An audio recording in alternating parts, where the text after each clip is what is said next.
I'm Mike from St. Thomas Economic Development, here with another little update from the St. Thomas megasite.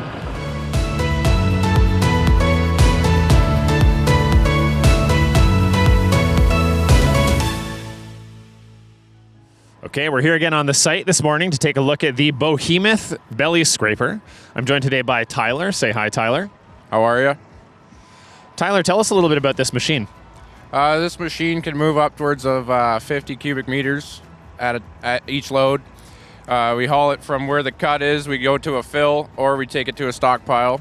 We put things on grade, take down hills to grade, and mainly just move all the dirt, easier for the rock trucks to deal with. And we move a little more dirt than the rock trucks can. Now, we've been seeing a lot of these things around the site. How many of these do you guys have on site that are working? We like to run 20 in a full week. Usually when there's enough people here, we run 20, sometimes 18, and then you got two people pushing. So like you got one person in the front, one guy behind, and you usually just partner up with somebody, move quite a bit of dirt that way, and it's a lot quicker than you'd imagine. Is that a difficult operation, getting the two machines linked together? Not entirely. We can hook them up on the go. So the guy in front will have to just keep his momentum going, and then the guy behind will have to come up with ease and hook up nicely. And yeah, usually it's not too hard.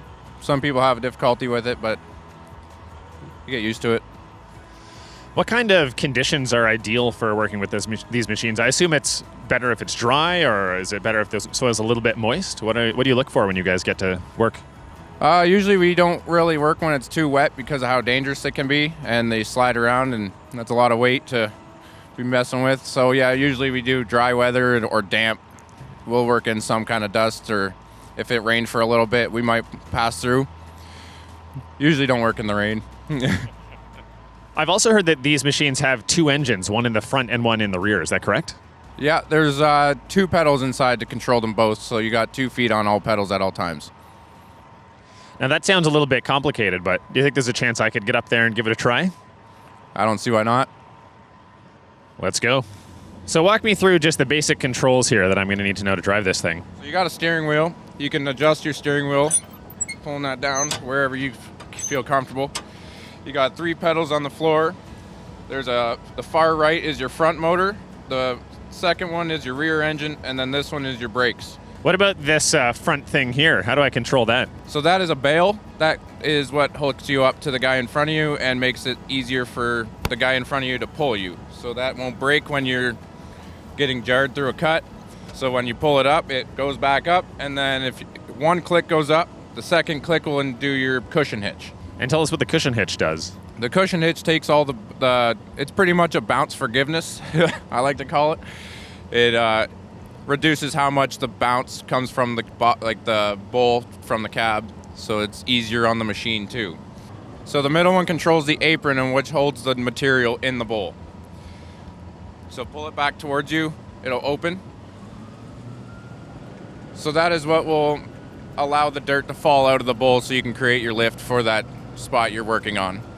And then the third one back controls your injector, which pushes the dirt out of the bowl. If you pull that all the way forward or all the way towards you, it injects the dirt, so then it would now roll underneath your bowl, creating a lift. And then if you push it all the way and float, it'll go back on its own. So it'll go all the way back, and then it'll kick the float off your joystick. And then if you push this one forward, it'll close your apron.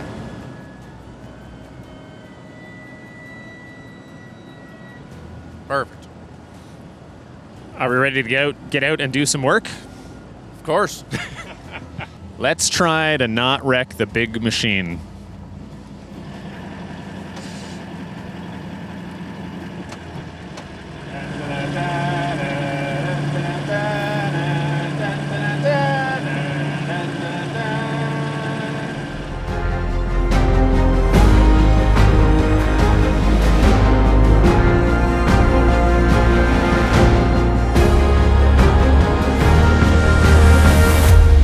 Well, it's been a few hard hours of work in the scraper out on the site. How do you think I did today? I think you did pretty good. Do you think I did better than I did when I was driving some of the other equipment? You did a lot better than the dozer. Well, it was great to get out on the site, so thank you very much for letting me get in the machine and drive it around. One question for you, though. I've heard some people say that the scraper is the most important piece of equipment on the job site. Would you agree with that? Ron would like to think so. Well, there you have it. Thank you for tuning in, everybody. Like and subscribe on YouTube, and stay tuned for another little update coming soon.